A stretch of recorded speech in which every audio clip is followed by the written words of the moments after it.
I want to tell you the rest of my story. How I came to be in this reality with you. But I want you to promise not to judge me. I won't judge Yeah, what Alex is super good at is not being a judgmental dick. I have come to understand certain things. Things I know to be true. Things that I know others wouldn't understand unless they had experienced them. Before I can begin my story, I need you to understand the basics of how I have come to understand the universe. By the way, I'm gonna try to be quiet during like actual dialogue, because I got a comment that suggested that it was kind of hard to hear during dialogue stuff. So just so we're clear, if something comes up and I don't say anything, it's not because I don't want to say something. It's because I'm gonna wait till the end of the dialogue. The link between our bodies and physical space is strong, but it is nothing compared to the link between our minds and physical space. Our bodies exist as a visual representation of our minds. They are nothing more. Every mind has the capability of transcending physical form. Many do, even if they don't realize it. The very nature of physical reality is very unphysical. Humans have evolved to ignore the complexities and realities of the universe by using physical form to protect them from the harshness of existence. Why? What, like, why is this dialogue happening now? What relevance does this dialogue have to anything? What the fuck is she talking about? Why is she talking about this? What is happening? The very nature of being is to be in pain, is to long for and to be unfulfilled. To cope, we developed corporeal form. The use of physical form is not unlike leaving the light off at all times, obstructing the undesirables in the room. Do you understand what I'm saying so far? Absolutely fucking not. More or less. Please, continue. When I entered your reality, I was a much different person than I am now. My reality was much worse than this one. I was a girl who was entirely lost. From a young age, people thrust their expectations on me. They believed I was destined for artistic greatness. I was a child prodigy in many ways.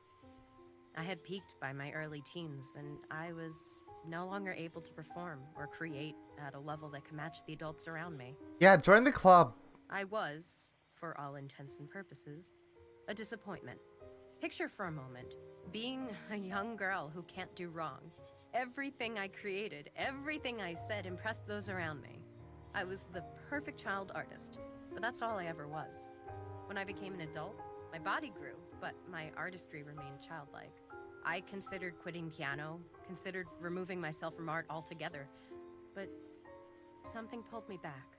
Somewhere along the course of my life, I had developed an artist's mentality. Oh yeah, this dialogue is really long, isn't it? I knew I wasn't a good adult artist, but I was still compelled to create. And with each new thing I tried, I continued to disappoint those around me. It was May 22nd, 1996, when I met the man who would fix this for me. At 3:02 a.m., I walked into a music club in the city. He was on stage, playing to a small but enthusiastic audience. Each note he played on his guitar seemed to tell me something that I had always known but had never really understood. After he finished, I knew that I had to speak with him.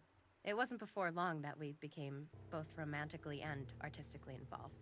It was as if knowing him had somehow broken the seal around my mind that was preventing me from creating something worthwhile. The lack of refinement to his playing freed me from the confines of rhythmic and artistic regularity. I don't mean to suggest that he was lacking in technical refinement, just that a certain jubilation came through in his playing that I had never experienced. I really hope this is not another dialogue that is absolutely fucking meaningless and has absolutely no relevance to anything that's happening in the plot, because that would be disappointing. Our relationship was like a whirlwind of physical and emotional affection.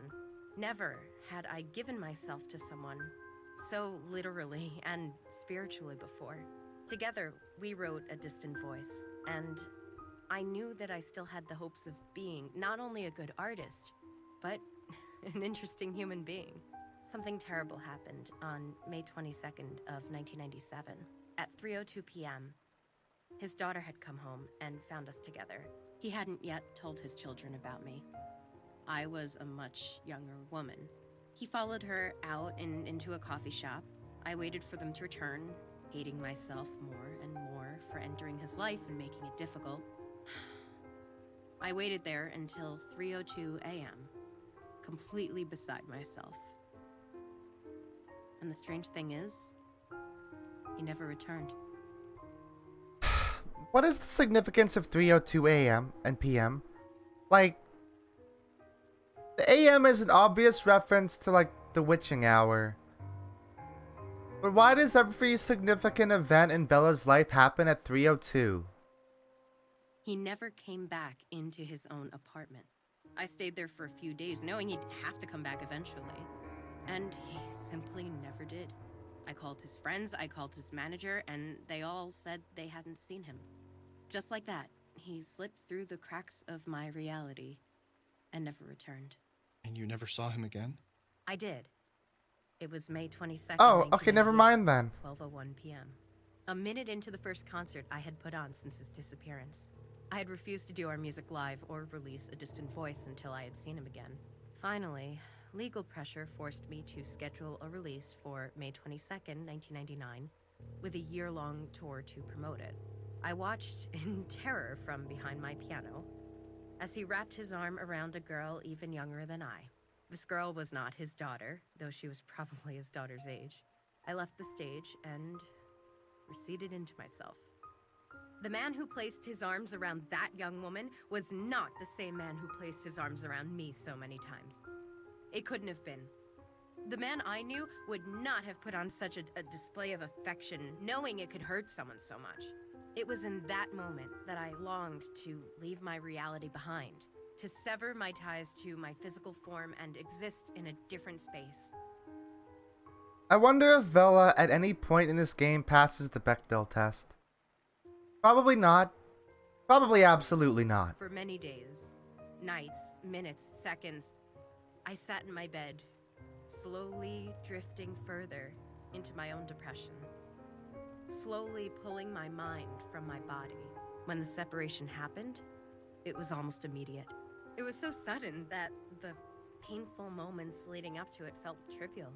I was just my mind, and I had left my physical body behind. I floated until I found a reality that seemed different from mine, hoping to find a reality that contained the him I knew, hoping that he had fallen into this reality, and we could be together again. Oh my god. Was his voice the one we heard on the record? No, it wasn't. I don't know whose voice we heard. A woman's. Vela's. I was so nervous sharing that music with you guys, I almost didn't realize it wasn't me singing. Well, What- everyone loved it. Like, It was amazing. what are you talking about? Really? I can never tell what people think when I show them my songs. Is this supposed to be a thing like... Okay, the only way that this tracks and doesn't come across like bad writing is if everybody who hears the song hears a different voice. It's entirely possible. We'll have to see. You may have been confused to not see me give it a bad game point when I was ranting about it back at Alex's house. If that's not the case, if we don't find out that that is the case, it does get a bad game point, but I'm holding off on it for now. Well, what should we do now? Lead the way. Alex does not deserve to kiss Vela. That's just not a thing that needs to happen or should happen ever.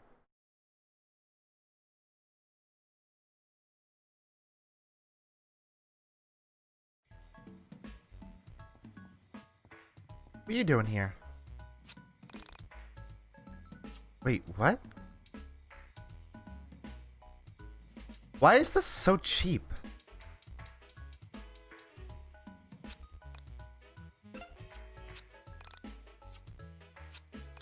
Why do I have literally thousands of dollars? Why can I not do anything to contribute that to, like, Alex's mother? This place is not open. No. It's nighttime.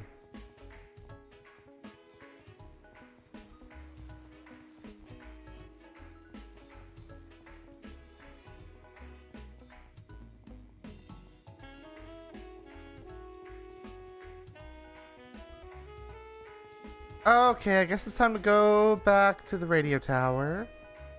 Wait. Can I climb? Oh no, I thought that looked like it went higher than I thought.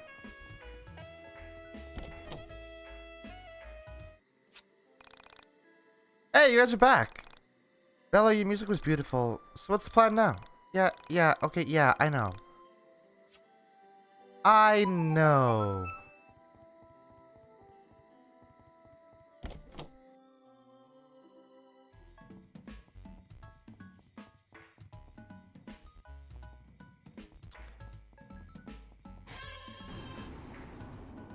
Why would I blow this one up? Oh, no reason. No actual reason. Are these enemies gonna be here again? I really hope they're not.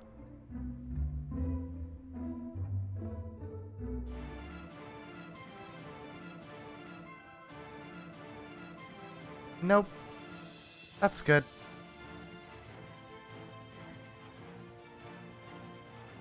This is also kind of a good track.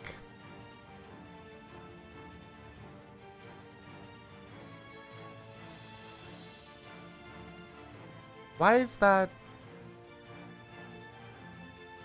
Oh, it just puts the mouses back down. Alright. When you leave the area.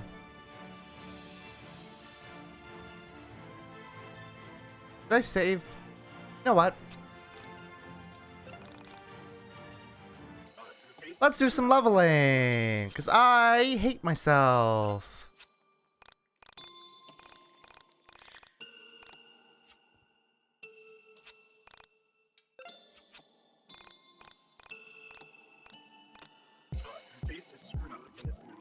How many levels can we get?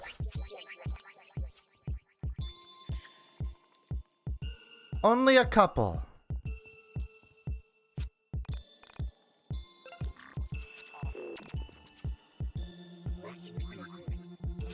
Okay, let us upgrade our health a little bit.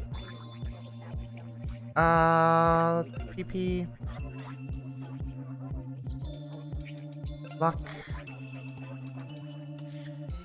Defense.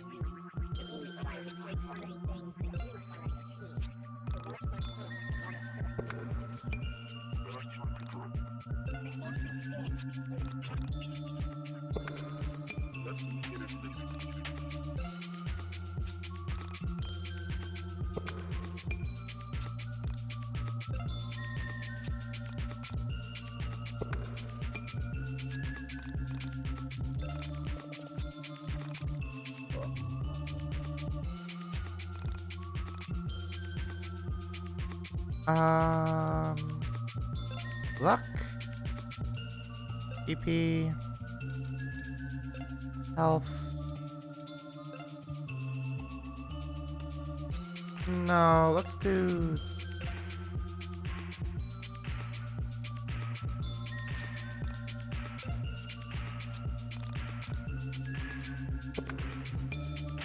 So, I will say, another comment I received on a video is that you have to go through the mine, like, go all the way through the mine dungeon to get, the ending of the game. So, fuck my life. I hate everything.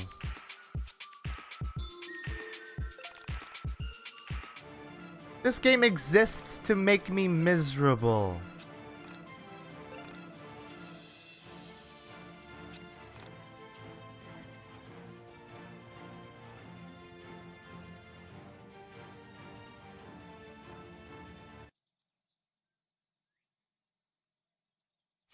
For everyone, time is measured differently. For myself, It was in days since Sammy had been missing. For Michael, it was days until school began and he lost his freedom. For Vela, time was measured in music. A careless and overwhelming existence where the oral world carried more weight than the physical world. For Claudio and Rory, it was days since their siblings vanished from their lives. For Chandra, I think it was days until she could escape counting days since her little brother's disappearance. But for all of us, time moved at the same rate, calculating days until we found a way to feel important. Should I play it? Yeah, probably. Yeah, we've come this far. It'd be stupid not to do it. I'm ready, guys. I feel like something exciting is about to happen. Hopefully this isn't a mistake. Worst comes to worst, we made the world a little better with some beautiful music. Yeah. Just do it already.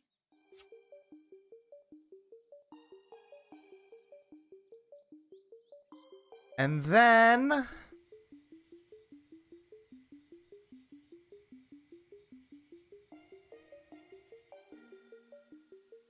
we actually get some payoff to this.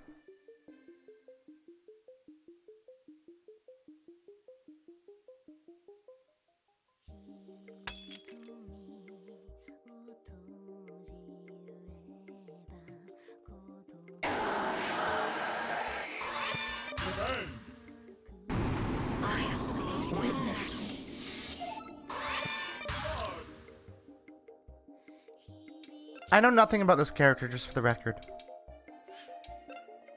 I think she can just do damage to them, right? Oh, right.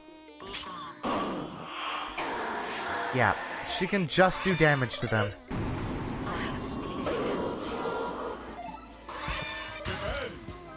I like how this audio is mixed where you can't even hear the music that is supposed to be, like, cool and making a point. That's great.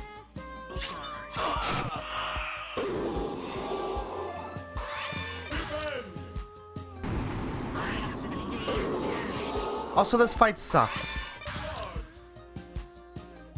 there a way to, like, charge her energy?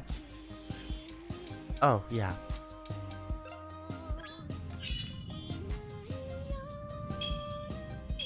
Also, this minigame is it's basically just Alex's minigame.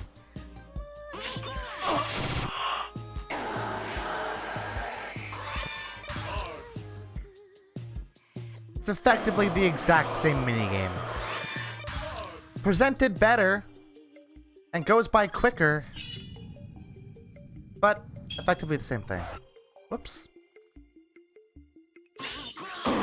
Also a lot weirdly less enjoyable to do, and that's saying something because I fucking hate Alex's minigame.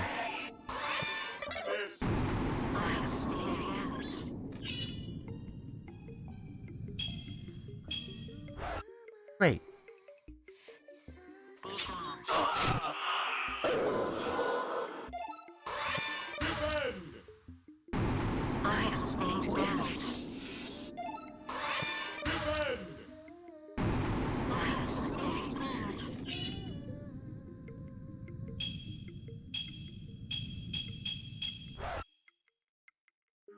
Never get all the way through, I guess.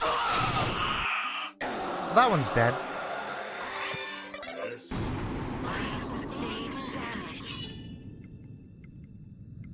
I like how she has the same voice line, like, every time she gets hit. That's good. A lot of effort went into this character.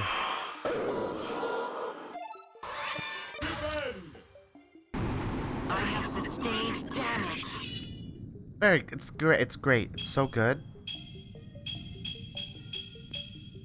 Oh.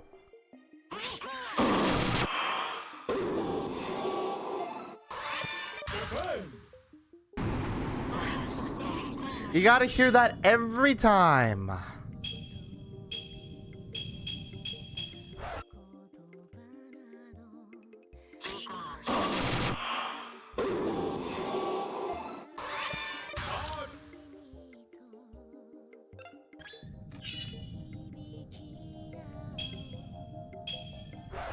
Nope.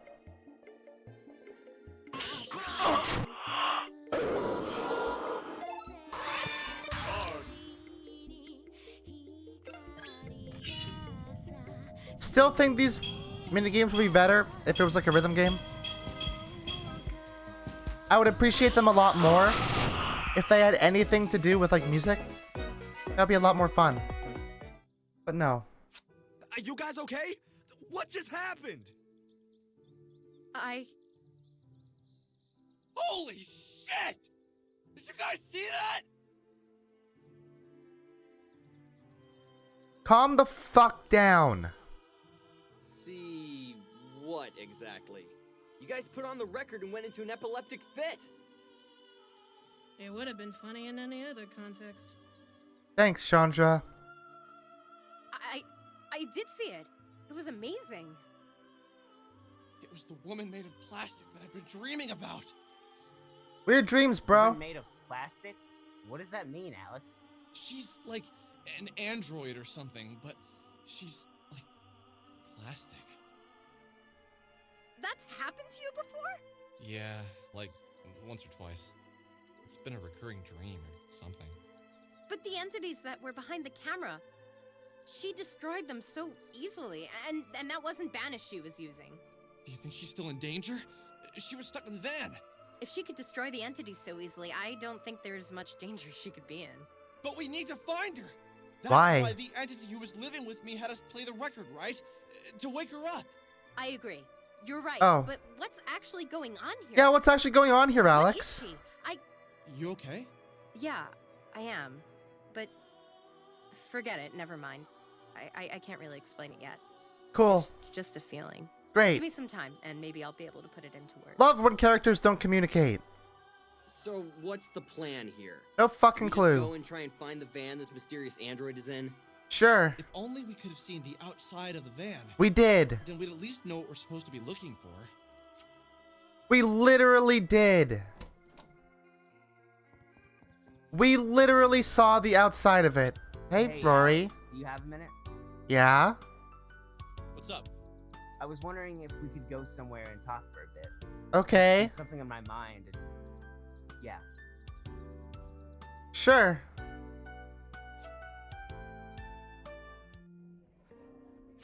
So, what's wrong? Well, I don't know. I've just had a lot on my mind lately, and Take your time, man.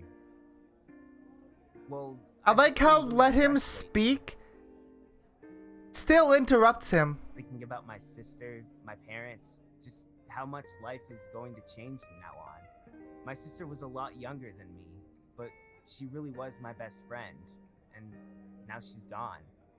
I feel aimless. We had plans, things we wanted to do in the future, places we wanted to go, movies that we wanted to see, new games to play together, and now none of that will happen. Sometimes I wish... You know what I mean, right? Bad things happen, but life has Cool. to move on, right? Great thing to say, You don't have your Alex. sister anymore, but you have all of us.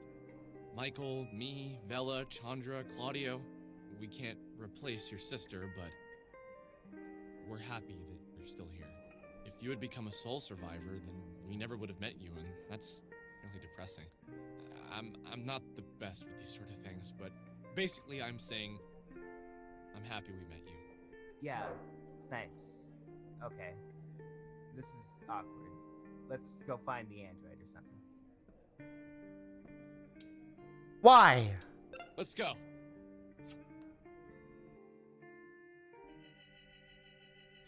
I don't think I've ever loved a woman before. Not romantically, at least. Uh-huh. I love my mother, and I love my sister, my cousins, my female friends. I love them, but not in the way that's filled with a romantic sense of love. I've had 7 girlfriends throughout college and high school. None of them lasted long, and I never minded when things were over. Uh-huh. Something funny happened that night when I went to bed. I had a dream again. Yes, it was about the android, but she wasn't trapped inside a moving van. She was free and human. In my dream, I knew her very well. We'd been together for a long time. We weren't old. We didn't get old. Alex, you're kind of a I creep. knew inside my heart how well she treated me. I knew for the first time. She was the only woman I'd ever treated well. Inside my dream world, she entered my dreams. She entered my thoughts. She filled up every part of my mind, even the parts I wanted to hide away. She was like the old Bruce Lee quote, "Be like water." She was my water, rushing into all the cracks. Nothing could be hidden from her. But I didn't mind. She didn't judge. She didn't have a place to judge. Uh-huh. She, unlike all other humans, was aware of human flaws. She didn't pretend we didn't think about hatred, violence, jealousy, sex. It was a person. She got that. Now, if only she was too. She is, and always will be, a woman made of plastic. I know how funny this sounds. Trust me, I do. How can a woman made of plastic be loved so much by a real flesh and blood human? I woke up the next morning in a cold sweat. What was I feeling? It was like a warm light surrounded me. Someone had flipped a switch in my brain, and I now understood something I wasn't capable of understanding before. Human emotion? I felt a weird joy inside me. Like I had a secret no one else was allowed to know. A secret that was meant only for my ears. But it couldn't. I tried to recall the dream, but it was already slipping away to the periphery of my mind. I couldn't remember specific scenes, but I could remember the feeling the dream had given me, and I knew they wouldn't be leaving me. I thought about Michael, then Rory, then Claudio, then Chandra. I had no desire to see any of them. I thought about Vela, then Sammy, and I felt weird. Like I had done something wrong. As if I had wronged them somehow in the dream. And just like that, suddenly I needed to see Vela. But why? Why did I suddenly have the urge to apologize? No, that wasn't it. Thank her? No, I don't know why. But I needed to find her and do it alone. I really fucking hate our protagonist. He is, in all sincerity, a fucking creep.